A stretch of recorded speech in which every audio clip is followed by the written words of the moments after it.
Aloha, this is Kurt Nielsen with eMortgage Hawaii, and this is your mortgage market update for the Hawaiian Islands for March 27, 2012. Today we have quite a bit to talk about. I want to give you an update on HARP 2. That's the new government program that allows people to refinance their home no matter what the appraised value is. So there's an unlimited loan to value on refinances, and this is really the first government program that I think it has some real value to it. And then I'll give you a quick update as to where the mortgage market is, where rates are, and where rates are heading. So let's just, I want to start off by just reminding you of the service that we provide here at eMortgage Hawaii. Again, we still have 24 to 48 hour turn time on conditional loan approvals, so as soon as we have taken an application and your client has given us a full package, we submit the loan and we can have an approval within 1 to 2 days. So that means we can go from loan application to conditional loan approval if your client is being very responsive and providing us paper, between Monday and Friday. We have a very experienced staff here, experienced in conforming jumbo and super jumbo loans, so we know how to read tax returns. We know how to get a file through underwriting with today's tight underwriting guidelines. We are open from 7 a.m. to 5 p.m. every day, Monday through Friday, and available weekends and evenings by appointment, so you can always call me over the weekend if you have a client that needs to discuss their loan anytime, 896-6800. So let's start off with HARP 2. Again, remember that HARP 2 is taking off the limit on loan to value. So no matter, if you owe $400,000 on a home that's only worth $200,000, you can still refinance it. The previous cap was 105%. The new rules are it's unlimited LTV. The loan must have been originated on or before May 31st, 2009. So if you or your client refinanced after May 31st, 2009, this program is not available on those loans. The loan must be owned by Freddie Mac or Fannie Mae, and just call me and I can quickly find out who owns the loan. The websites at Freddie Mac and Fannie Mae are a little tricky, so if you're not experienced at it, sometimes you can misenter information, or it's not entered the same way that they have it in their system, and it'll come back and say it's not owned by either Freddie Mac or Fannie Mae, but we find that it is.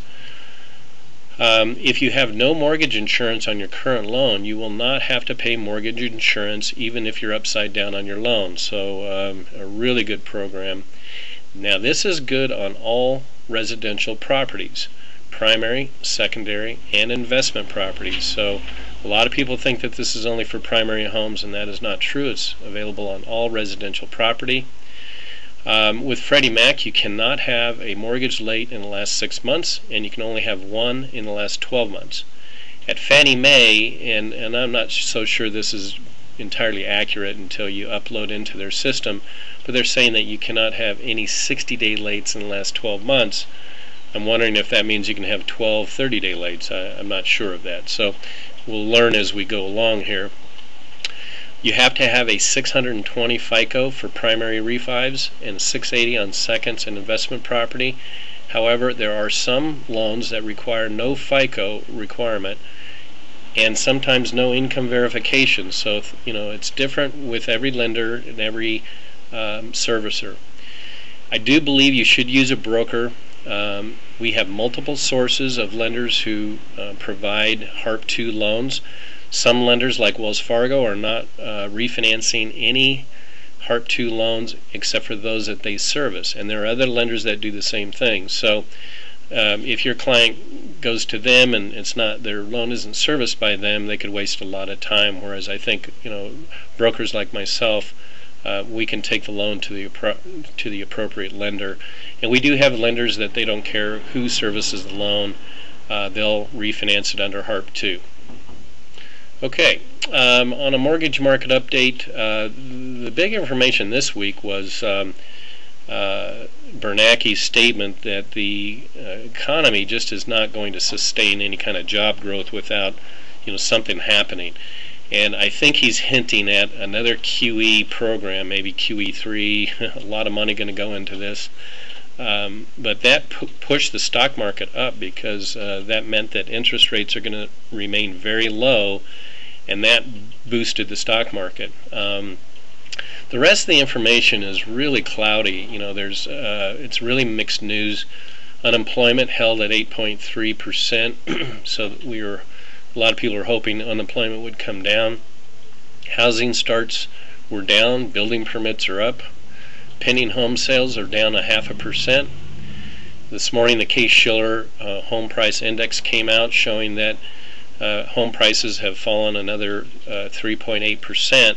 And I think we were kind of expecting this, about a 5% drop, and maybe then it'll start leveling out.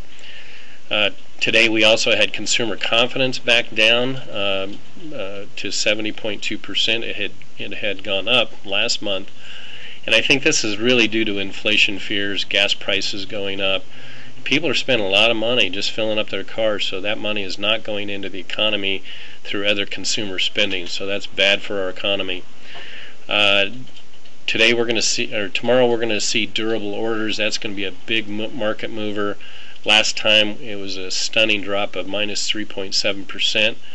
Today the market expects, for tomorrow's report, they expect a rise at 2.8%. So that could be a market mover. If we don't see a rise in durable orders, that could really push the stock market down and mortgage rates down even further.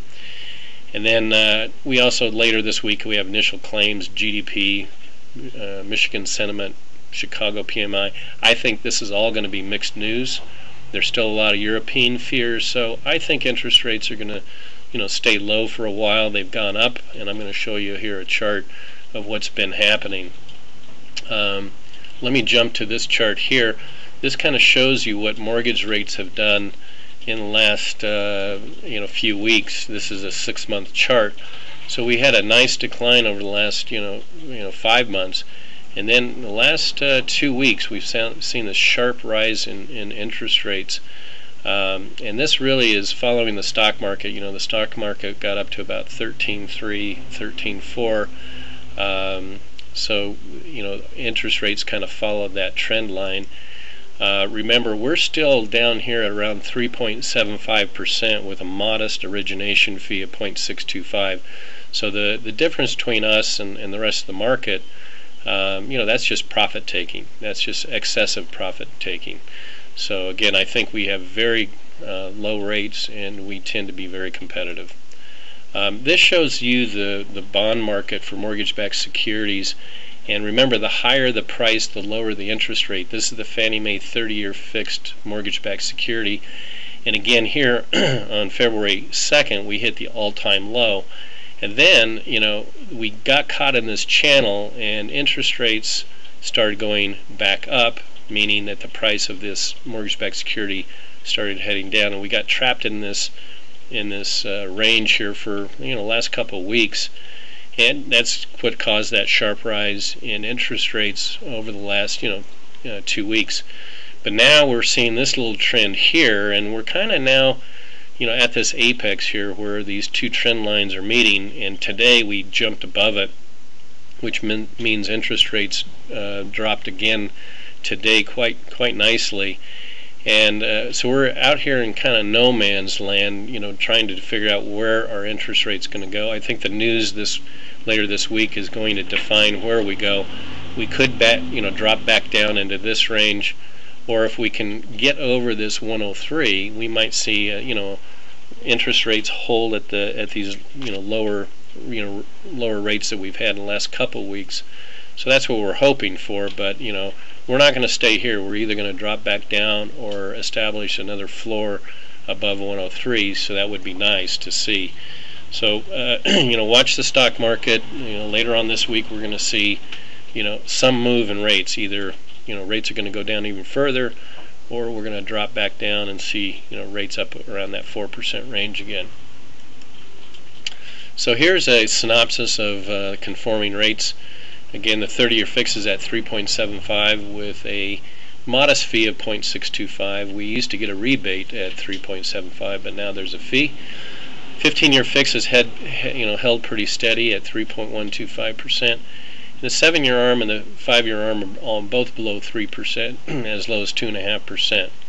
I like that 7-year ARM because you can qualify at that start rate. So if you have a client that's having trouble qualifying, doesn't intend to stay in the house for 30 years, that's a good product. And as you can see, jumbo rates are holding pretty nicely too. 30-year fixed at 4.375, 15-year fixed at 3.5.